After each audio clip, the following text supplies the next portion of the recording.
Hello everyone, good evening. Welcome back to our YouTube channel. This is the Drug of the Day series where today we will be discussing briefly about the drug colchicine. So let's get started. Now, colchicine is a drug that belongs to the class of anti-gout agents. Now, what is gout? So, gout is a condition, it is actually a form of arthritis, which is characterized by severe pain and redness and inflammation of the joints. And this mainly occurs because the blood uric acid level increases. So, when the blood uric acid level increases, the uric acid crystallizes and the crystals gets deposited in our joints, which leads to pain and inflammation and redness of the joints, and that is known as gout. Now, the main use of colchicine is in the treatment of acute gout. So we have acute gout and chronic gout. The difference between the two we'll see in the next slide. So it is mainly used specifically for acute gout, and its main source is Colchicum autumnale plant, which is also known as meadow saffron. So this is important. The main source is the dried seeds of the plant Colchicum autumnale, and this is the plant, the Colchicum or the meadow saffron plant. Next is classification of the drugs that are used for the treatment of gout. So we have acute gout and chronic gout, also known as hyperuricemia.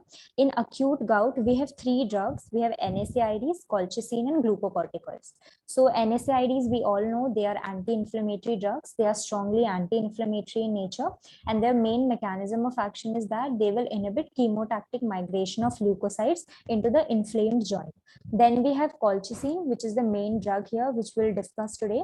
And then we have glucocorticoids. So here we have prednisolone drug, which is being used. And these steroids, they are not given systemically. They are mainly given in the form of intra-articular injection. So this is important. Intra-articular injection is injection of the steroid or any drug directly into the joint. So intra-articular injection of the steroids are given, which suppresses the symptoms of acute gout. In chronic gout, we have two categories. We have uricosuric drugs and synthesis inhibitor. So synthesis inhibitors, as the name only tells us, that these are the drugs which will inhibit the synthesis of uric acid. And here we have allopurinol and febuxostat. Now, uricosuric drugs are those drugs that promote the excretion of uric acid. So uricosuric category is related to excretion. So it will increase the excretion of uric acid, and synthesis inhibitors will inhibit the synthesis of uric acid. So in uricosurics, we have probenecid and sulfenpyrazole. Next, let's look at what is gout in general. So gout is a metabolic disorder that is characterized by hyperuricemia. So hyper means increased level, and uricemia means increased uric acid level. So gout is characterized by hyperuricemia, and the normal plasma uric acid level is 2 to 6 mg per dl. So when the level of uric acid becomes above 7 mg per dl, then gout develops. Now, uric acid is a product of purine metabolism, and the two purines we all know are adenine and guanine, which are present in both DNA and RNA. So metabolism of adenine and guanine leads to production of uric acid. Now, this uric acid has very low water solubility, especially at low pH.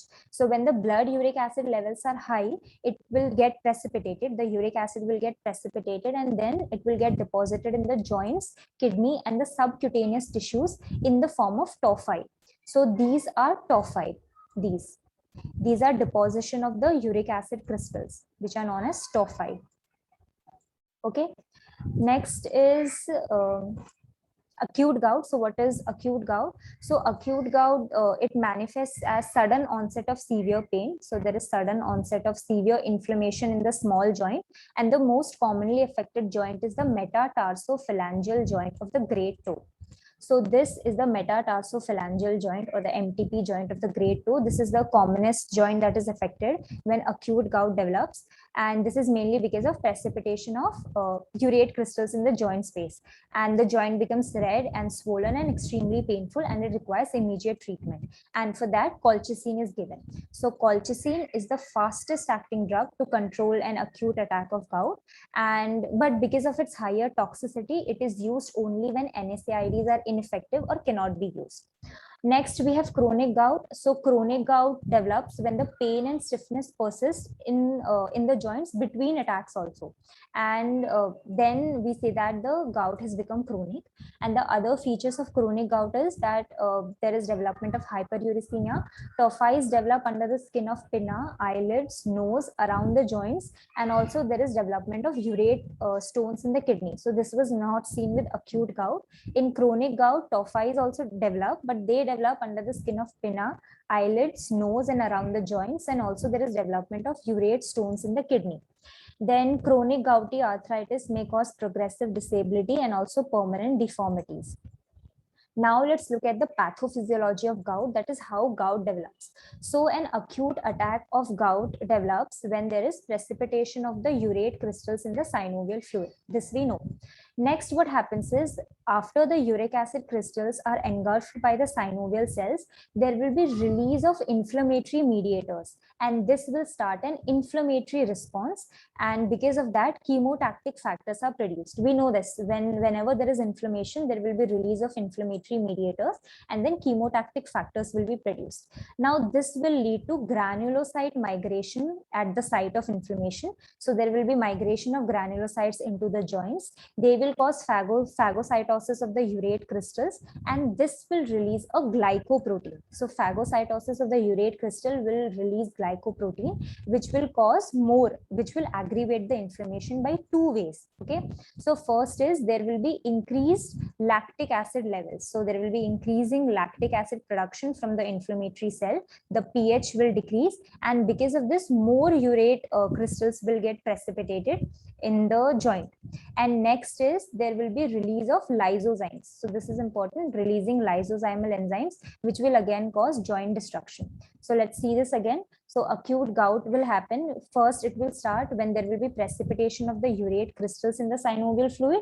Then after being engulfed by the synovial cell, there will be release of inflammatory mediators, and an inflammatory response will develop, and chemotactic factors will be produced. This will lead to migration of the granulocyte into the joint, and they will cause phagocytosis of the urate crystal, and this will cause release of a glycoprotein, which will act by two ways. It will increase the lactic acid production, which will cause more urate crystals, precipitation of more urate crystals in the affected area, and it will also cause the release of lysozymal enzymes, which will cause joint destruction. So this is how gout develops.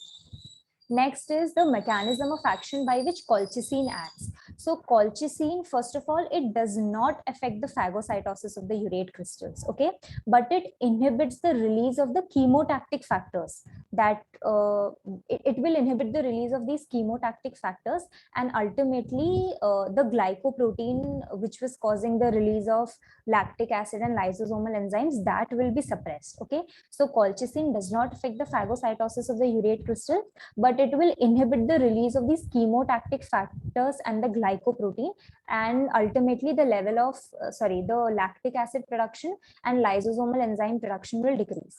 So by binding to a protein that is called tubulin, it will inhibit the granulocyte migration into the inflamed joint, and this will interrupt the entire cycle. So it specifically binds to this tubulin protein. So this is important. Next is it is specifically indicated for the treatment of acute gout, and because of its ability to block the production as well as release of various factors that mediates the inflammatory response. We just now saw this, and it is often quite effective in aborting the acute attack of gout. Then other indications of colchicine. So apart from being used as an anti-gout agent, it is also used as an anti-mitotic agent because it binds to tubulin protein and it inhibits this protein. So it causes metaphase arrest by binding to the microtubules of mitotic spindle. And because of this property, it was being tried as an anti-cancer agent, but it was abandoned because of its toxicity. So it is also used as an anti-mitotic agent. It is also used for the production of polyploidine plants. So what is polyploidy? Polyploidy is a condition in which a normal cell, a normal diploid cell, acquires one or more additional set of chromosomes. So that is known as polyploidy. So it is used for induction of polyploidy in plants, which is mainly done for better yield and better growth and to give environmental resistance to the plant. So it is used for that, for polyploidy production. And it also increases gut motility through neural mechanisms. So the other indications are antimitotic nature, polyploidy, it induces polyploidy and also increases gut motility. Next is the uses. So it is used in the treatment of acute gout. So it is the fastest acting drug that is used to control an acute attack of gout. Then it is usually achieved within 4 to 12 hours and the response is dramatic. So that's why it may be considered diagnostic. And because of its higher toxicity, it is used only when NSAIDs are ineffective or they cannot be used. And it is also used for the prophylaxis of gout. So colchicine 0.5 to 1 mg per day can prevent the further attacks of acute gout, but NSAIDs are generally preferred.